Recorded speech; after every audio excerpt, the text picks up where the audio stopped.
Hi there once again. This is the Scrabble man, the man of many words. I'm going to go through a game, an expert level game that was played between myself and Indunil. Indunil is a friend of mine. I've known him for about 24 years now. We both started playing Scrabble around about the same time when we were in our early teens. He's currently ranked within the top 5 rated players in Sri Lanka, so he's a very good player. So this was at the recently concluded Scrabbler of the Year tournament, which I managed to win. So I played Indunil thrice over the weekend, and yes, so this was one of the games that I played against him. Let's see what happened on this game. So this is the first rack. These are not the letters that he had. So he did exchange 3 tiles. The 3 tiles he exchanged gave me an indication that he has bonus friendly letters, even if he doesn't have blank. So SSE probably has a very good synergic bonus combination. And then this was my turn, and yes, so I was thinking of playing the F and the B and leaving myself with good bonus friendly tiles myself uh, to come back with, hopefully to score a bonus myself. But it proved a little bit futile because any of the words that included F and a B wouldn't give me a good leave. FAB, FOB doesn't give a good leave, too many vowels to deal with. The word that does leave me with 2 vowels, the 2 vowels are the best to leave with the T, which is OAT. I would have to play B for Phoebe and also expose one of the double letter squares, which I didn't want to do. So I thought I'd play OB, and I thought I'd play OB this way instead of the E on the center square, because there are a few hooks for OB, the front hooks, R, L, M, J, if I'm not mistaken.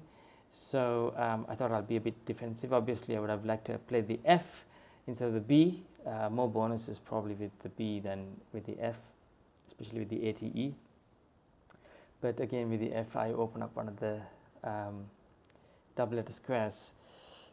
So I thought I'll just play OB. The difference between hanging on to an F and a B isn't that great. So yeah, so he came down with Acarine, which I wasn't surprised, and then I had this rack. Yes, so straight away you can see there's Fajita. So Fajita could be played in 3 different locations, so over there, or here, or here.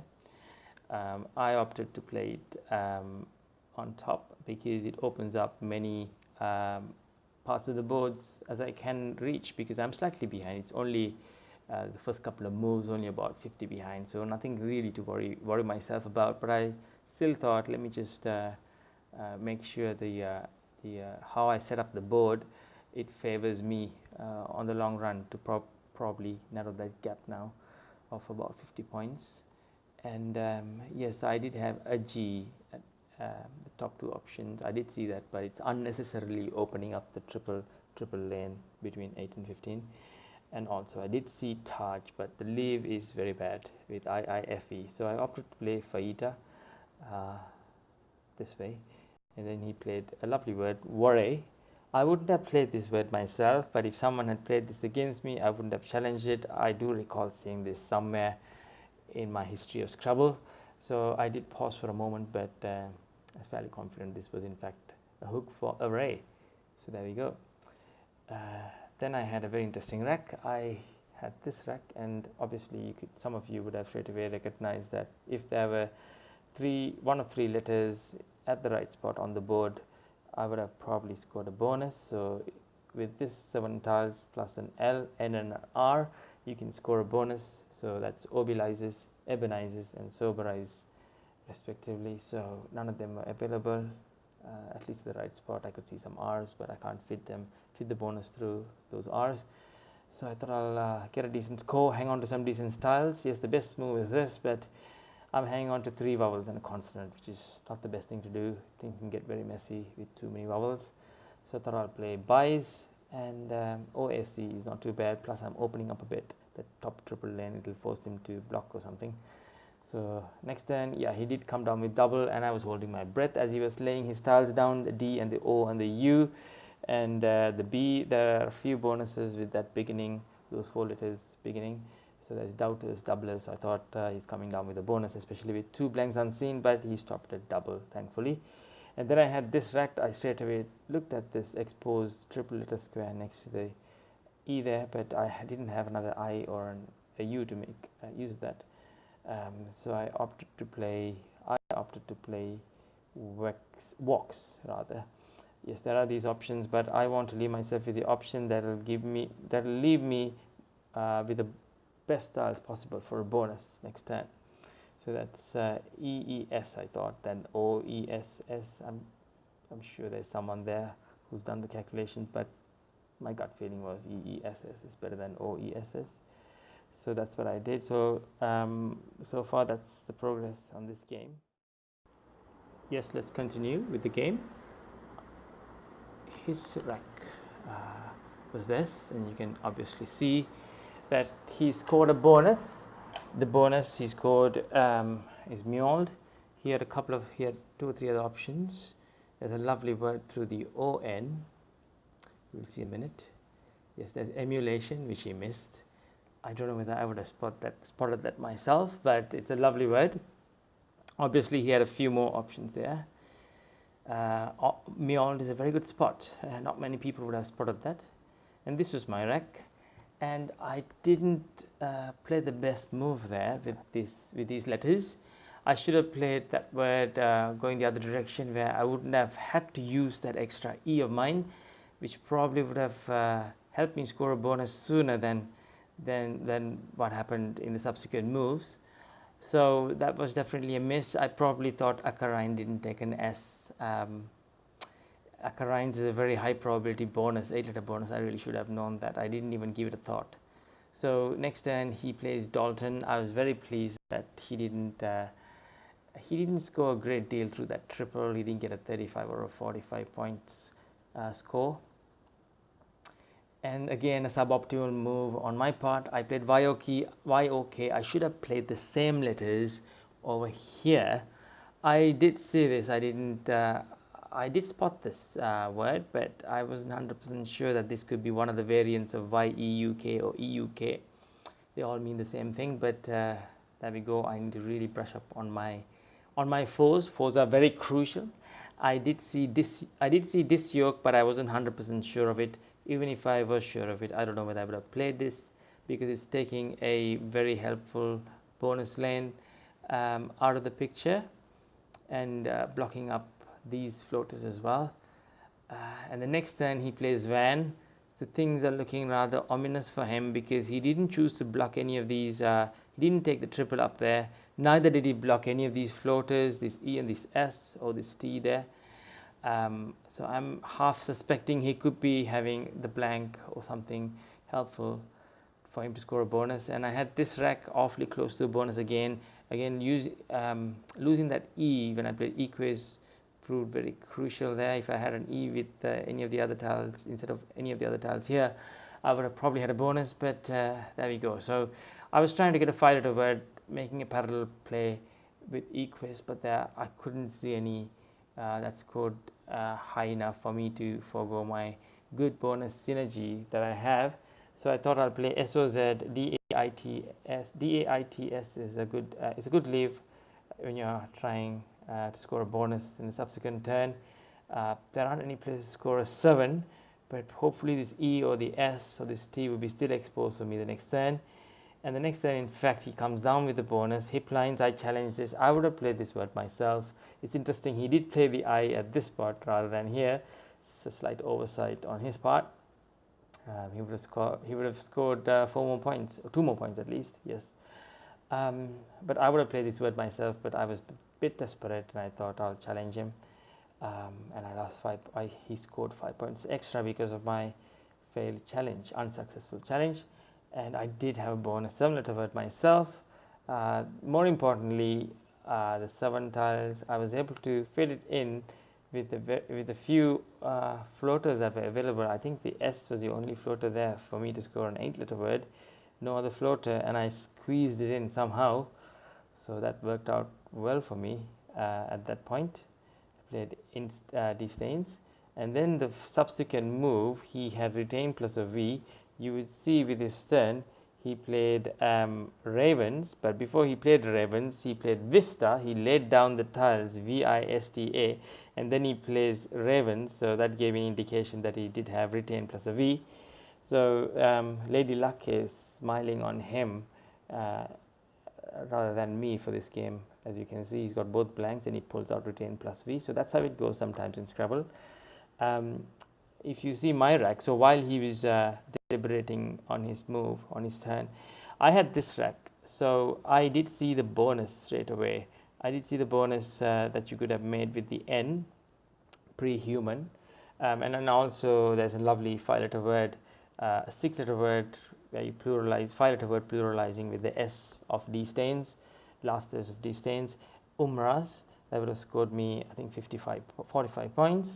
I did think of those two options, but I made an error that most Scrabble players make when they're playing a game of Scrabble, especially with the clock. If you have thought of a couple of moves, but those two moves involve you playing at a very in a place where it's quite likely that your opponent, him or herself, would score through. So this S is probably the most likely place for until he played his turn, that I would have thought he's going to play his word through is S or the N, especially him being ahead and him wanting to block the floaters as well. So I should have been aware of that and had a couple of options planned out already, rather than the opening being taken and me having to deal with the disappointment of not having those openings and then start all over again in terms of finding a suitable move. So that's exactly what happened, and I spent, when I had to play my turn with these tiles, I spent about 5 or 6 minutes on this, and later on you would see how that affected the final outcome, if you know what I mean. So that was a mistake. So one thing I'd ask Scrabble players at any level to do is that have 2 or 3 options at different spots in the board, because if you see a triple like we had here being opened, your opponent is either going to take it or block it. So it's rather than celebrating your high scoring move, like what I had here with Umrah, uh, not being realistic that it could be blocked the next turn and then having to deal with the disappointment, you would be better off having 2 or 3 other options at different spots in the board, already pre-planned, and taking that initiative to plan your moves ahead on your opponent's time. So the reason why I played Sump was that rather than scoring 40 points even here through the triple that is exposed on row 1, I thought if I would have scored, obviously, this word, I would have played this word scoring 40 points, but this would only bring me about 20 points nearer to him. Plus he has the better scenario going into the end game, because 17 tiles left, as you can see here on the right. That means there are 10 tiles in the bag. So if I play 5 left in the bag, and all he has to do is play 2 or 3 tiles and leave me with 2 tiles or 3 tiles to deal with, or even 1 tile, which would prove very awkward for me to, if I'm purely trying to outscore him just by playing 20s and 30s, outscore him during the end game sequence. So yes, so I really didn't want to do that. I really didn't want to surrender meekly. I wanted to score a bonus and put some pressure on him. Hopefully, the floating I would be still exposed, and this ID is probably going to be the most likely place where I'm going to score my bonus. So Sump was actually a bit of an opening for me. If I don't have VO, but I'm just clutching at straws now. So this is it's mostly a diversionary tactic. So I want him to be occupied by this side of the board, him thinking I'm going to score a bonus, hooking on an O with this P, but then I didn't have the O, but it's purely a diversionary tactic, trying to preserve these 2 other bingo lanes. So that's exactly what he did. He played oft, and then I have this rack, and I see 4 tiles are left in the bag, and I'm really running low on my clock here. So this was a desperate measure, putting the R there. I'm quite sure it's going to be blocked, but I'm hoping he'll play something down, and then he would definitely not want to. It's going to be difficult for him to find that 5-letter word that would reach the triple going up from this double-letter word. That would kill the game for me. So he did take the triple-letter word, as you would see the next turn. So before I move on, so I have a few bonuses with the unseen tiles. With the D and the 2 T's and the O, I have hectare, teacher, richet, and all of that with the T's, and ochrei with the O, and reached with the D. So I'm hoping I'll pick one of those up, not one of those dreaded G's or the I's. So he plays Taij, and I do in fact pick up my D. So at this point, what happened during the game while we were scoring? I had overscored him by about 6 points. So according to me, I thought his score was about 403. And when I had played R the previous turn, my clock read exactly 000. So that means even a second, if I took another second from my other turn, I would be deducted 10 points from my score for going overtime. So even a second would mean that I've gone overtime. So, but I wasn't too bothered by it, because I'd worked out that with what I had, he would still win by about 2 or 3 points, but I had overscored him by about 6 points. So I did play reached, and then he notes down my score, and then he announces that I'm the winner by 2 points, which I was very surprised by. And then I did see that I've overscored him by 6 points, and then he in fact didn't realize that I had gone overtime, and I had to do the right thing and tell him that 10 points had to be taken off from my score. So there we go. It was a very close game. I really did enjoy playing this game. I hope you picked up a tip or two from my commentary. So stay tuned for more of these games, and keep studying those words. Bye bye.